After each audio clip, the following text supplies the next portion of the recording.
নেহা, তুমি? হ্যাঁ আমি। তোমার গহনাগুলো, আমার গহনা তুমি? তোমার দিদির আর তোমার গহনাগুলো এক জায়গাতে ছিল। আমি ভুল করে নিয়ে চলে গেছিলাম। আসলে সেগুলো বিক্রি করে আমি তোমার মেডিকেলের ফিস জমা দিয়ে এসেছি। আমার এক্সাম ফিজের কথা তুমি জানলে কি করে? আমি আর মনে হয় এবার ফাইনাল এক্সামটা দিতে পারবো না।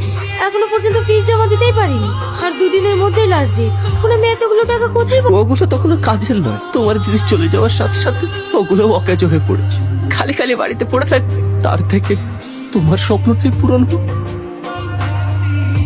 সেই তখন থেকে কেঁদে যাচ্ছিস, কি হয়েছে সেটা তো বল। আমি পাপ করেছি, আমি অনেক বড় পাপ করেছি। বলছিস? আমি তো কিছুই বুঝতে পারছি না। রাহুল খারাপ ছেলে না, ওর মতো ছেলে এই পৃথিবীতে আর একটাও নেই। আমি ওকে বলবো যে আমি ওর জীবনটা ভেঙে তছনছ করে দিয়েছি। আমি পাপ করেছি। আমার মতো মেয়ের এই পৃথিবীতে বেঁচে থাকার কোনো অধিকার নেই।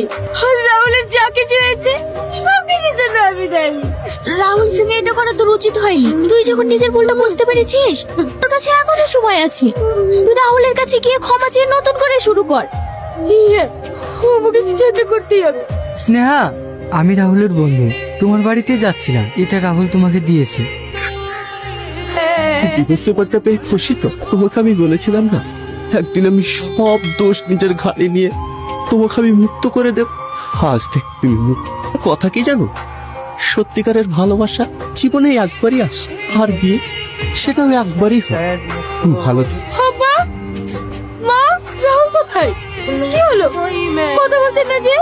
তুমি চলে যাওয়ার পর ওকে এই বাড়ি থেকে বের করে দিয়েছি। তুমি হঠাৎ করে বলতে, হঠাৎ করে বলতে